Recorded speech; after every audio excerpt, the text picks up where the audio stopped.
মুর্শিদাবাদের হুমায়ুন কবির বাবু press conference করে নাকি বলেছেন যে পরিযায়ী শ্রমিকদের জন্য রাজ্য সরকারকে আরো অ্যাক্টিভলি রোল প্লে করতে হবে।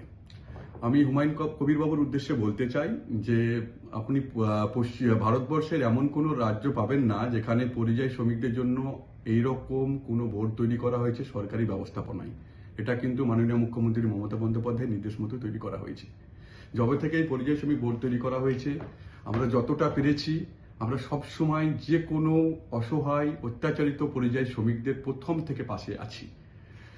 যেমন যদি দেখা যায়, যেমন মেহবুব যার বাড়ি ভবনগোলা এবং স্বামী এবং নিজামুদ্দিন যাদের বাড়ি হরিহর বিধানসভার মধ্যে পড়ে, যাদেরকে যখন 13ই জুন যখন পুশব্যাক করা হয়েছিল, যারা কাজ করতো মুম্বাইয়ে, যাদের সব রকম বৈধ ডকুমেন্ট ছিল, আমরা যখন 14ই জুন যখন জানতে পারি যে অবৈধভাবে পুশব্যাক করেছে, তখন মাননীয় মুখ্যমন্ত্রীর নির্দেশ মতো এবং আমাদের দলনেতা অভিষেক বন্দ্যোপাধ্যায়ের নির্দেশ মতো আমরা যখন শিলিগুড়ি বিএসএফকে যখন আমরা চাপ দিই এবং যখন ডকুমেন্ট দেখায় যারা পশ্চিমবঙ্গের বাসিন্দা, মুর্শিদাবাদের বাসিন্দা, তখন বিএসএফ কিন্তু চাপে পড়ে বাংলাদেশ থেকে খুঁজে ওদেরকে আনতে কিন্তু বাধ্য হয়েছিল।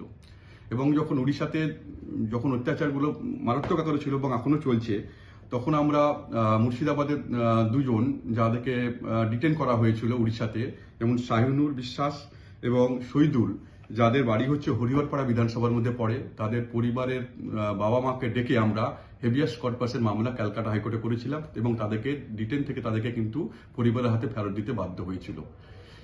যে কোনো ইস্যুতে মুর্শিদাবাদ এবং অন্যান্য জেলাতে যে কোনো পরিযায়ী শ্রমিক যখনই বিপদে পড়ে, যতজন ডিটেন হয়েছে, প্রত্যেকটা ক্ষেত্রে আমরা ধরে ধরে রাজ্য প্রশাসনের সহযোগিতা এবং আমরা সবাই মিলে কিন্তু আমরা কাজ করি। এবং যতটুকু আমার মনে আছে, হুমায়ুন কবির বাবু আমাকে কোনো হোয়াটসঅ্যাপ যদি খুঁজি এখন আমি দেখতে পাবো যে যেখানে হুমায়ুন কবির বাবু যখন আমাদের দলে ছিলেন, যখন হুমায়ুন কবির বাবু অনেক ডকুমেন্ট পাঠিয়েছিলেন যারা পরিযায়ী শ্রমিক অত্যাচারিত হয়েছিল, তখনও কিন্তু সঙ্গে সঙ্গে আমরা কিন্তু কাজ করে দিয়েছিলাম। এমন কোনো ইস্যু পাওয়া যাবে না যে মুর্শিদাবাদে পরিযায়ী শ্রমিক এবং অন্যান্য জেলার পরিযায়ী শ্রমিকরা অত্যাচারিত হচ্ছে এবং পরিযায়ী শ্রমিক মাইগ্রেন্ট ওয়ার্কার ওয়েলফেয়ার বোর্ড পাশে ছিল না। প্রত্যেকটা ক্ষেত্রে, প্রত্যেকটা ইস্যু ক্ষেত্রে আমরা কিন্তু পাশে ছিলাম। যেমন সুতির যে ভাইটাকে মারা হলো, যখনই আমরা খবর পেয়েছি তখন পুরো রাজ্য প্রশাসন এবং আমরা সবাই মিলে তার পরিবারের সঙ্গে যোগাযোগ করা, আমাদের ওখানকার লোকাল বিধায়ক ছিলেন এবং আমাদের দলের নেত্রী মমতা বন্দ্যোপাধ্যায় এবং অভিষেক বন্দ্যোপাধ্যায়ের নির্দেশ মতো আমরা সব রকম যা যা করা দরকার, তার ডেড বডি আনা থেকে আরম্ভ করে আমরা জিরো এফআইআর একটা করতে বলা হয়েছিল এবং তার চাপের ফলে উড়িষ্যা পুলিশ কিন্তু 6 জনকে অ্যারেস্ট করতে বাধ্য হয়েছে। এইভাবে মিথ্যা বিভ্রান্তি ছড়াবেন না।